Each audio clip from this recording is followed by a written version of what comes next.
ये एक पुरानी बुद्धिस्ट पैराबल है। आप सभी लोगों ने कभी ना कभी ये फोकटेल सुनी होगी, लेकिन जिस दौर से हम आजकल गुज़र रहे हैं उसमें मुझे इस कहानी के अलावा कोई और कहानी फिट होती नहीं नज़र आ रही है। एक बार की बात है, एक महिला जिनका नाम किस्सा गौतमी था, उनका बहुत छोटा बेटा था जो किसी एक्सीडेंट की वजह से मारा गया। किस्सा गौतमी बहुत दुखी हुई और काफ़ी दिनों तक वो अपने दुख में, अपने दर्द में, अपने सौरों में डूबी रहीं और रो रो के उन्होंने अपना हाल बेहाल कर लिया और वो बार बार यही कहती रहीं कि मेरे बेटे को वापस ला दो, मेरे बेटे को वापस ला दो। तभी वहाँ से उनके गांव से एक बुद्धिस्ट मंक्स का जत्था निकला जिन्होंने उनसे कहा कि देखो, हमारे पास तुम्हारे इस दुख का कोई इलाज नहीं है, लेकिन बुद्ध के पास चली जाओ, भगवान बुद्ध के पास चली जाओ, शायद वो तुम्हारे लिए कुछ कर सकें। उम्मीद की एक किरण लेके किस्सा गौतमी भगवान बुद्ध के पास पहुंची और उनसे बोली कि आप तो भगवान हैं, आप तो कुछ भी कर सकते हैं, मेरा बेटा मुझे वापस कर दीजिए।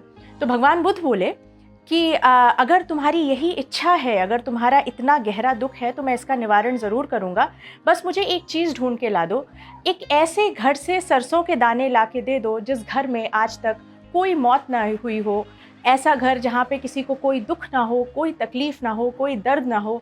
ऐसे घर से मुझे सरसों के कुछ दाने ला के दे दो और मैं तुम्हारे बेटे को ज़िंदा कर दूँगा। कई दिनों तक किस्सा गौतमी गांव-गांव, घर-घर, शहर-शहर भटकती रही उस घर को ढूंढने के लिए जहाँ पे कोई दर्द, कोई तकलीफ़, कोई दुख ना हो।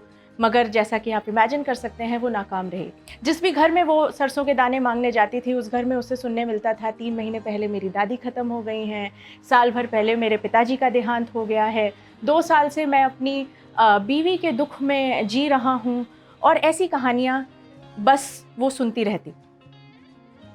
करीब करीब महीने भर बाद वो भगवान बुद्ध के पास लौट के आई और उनके सामने हाथ जोड़ के बोली कि भगवान, मुझे मेरा लेसन मिल गया और मैं समझ गई हूँ कि ये दुख जो है वो मेरे अकेले का नहीं है, ये दुख तो दुनिया में फैला हुआ है और इससे अब मुझे खुद ही निपटना है, खुद ही डील करना है, इससे भागना नहीं है। हम सब की हालत आज की तारीख में बहुत हद तक किस्सा गौतमी जैसी हो गई है। हम जहाँ भी देखें वहाँ दर्द, दुख और तबाही दिख रही है। हम सब बहुत परेशान हैं। हम एक ऐसी त्रासदी से गुज़र रहे हैं जिसके बारे में हमने कभी कल्पना भी नहीं की थी। ऐसे में मैं आपको ये तो नहीं कहूँगी कि सब ठीक हो जाएगा, क्योंकि ये खोखले शब्द हैं, इनका कोई मायने नहीं है। हम नहीं जानते हम जिस तरीके की परिस्थिति से गुज़र रहे हैं इसका क्या सल्यूशन होगा, हम में से कोई भी नहीं जानता है। मगर मैं आपसे ये ज़रूर कहूँगी कि रात चाहे कितनी भी गहरी क्यों ना हो, उसकी सुबह ज़रूर होती है। मैं आपसे ये तो नहीं कहूँगी क्योंकि सब दुखी हैं इसलिए आपके दुख की, आपके दर्द की, आपके डर की या जो भी इमोशन आप इस टाइम महसूस कर रहे हैं उसकी वैल्यू कम है।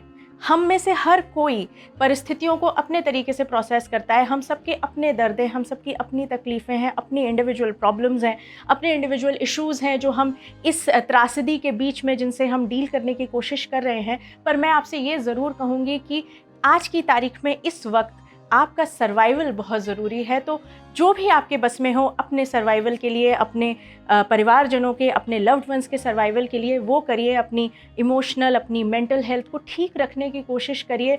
मैं समझ सकती हूँ ऐसे में ये कहना कि अरे परेशान मत हो, कितना खोखला लगता है। इसलिए बिल्कुल सही बात है, परेशान होइए क्योंकि और कोई ऑप्शन नहीं है। लेकिन उस परेशानी को मैनेज कीजिए, उस डर को मैनेज कीजिए, उस अपनी इमोशनल और मेंटल हेल्थ को अच्छा रखिए। क्योंकि अगर आप इमोशनली और मेंटली क्रम्बल कर जाएंगे तो आपके लिए इस परिस्थिति को सरवाइव करना और भी मुश्किल हो जाएगा। अपना ध्यान रखिए, अपने लव्ड वंस का ध्यान रखिए, मास्क पहनिए, घर में रहिए। अगर आप अपने घर में सेफ़ और सिक्योर हैं और अगर आप में हिम्मत है, आप में इमोशनली इतनी कैपेसिटी है, तो कोशिश करिए कुछ लोगों की मदद करने की। दोस्तों से कॉल करिए, रिलेटिव्स के टच में रहिए, हाल चाल पूछिए और लोगों को इस शेयर्ड ग्रीफ के माहौल में, इस शेयर्ड दर्द के माहौल में एहसास कराइए कि आप उनके साथ हैं। मगर अगर आपसे ये ना हो पाए तो कोई बात नहीं। इस वक्त प्रायोरिटी ये है कि आप अपना ध्यान रखें और अपने परिवारजनों का और लव्ड वंस का ध्यान रखें। और जैसा कि मैंने कहा, भरोसा रखें। रात गहरी है मगर रात ही तो है, इस रात के बाद भी सुबह आएगी। हिम्मत बनाए रखें, उम्मीद बनाए रखें और अपना ध्यान रखें।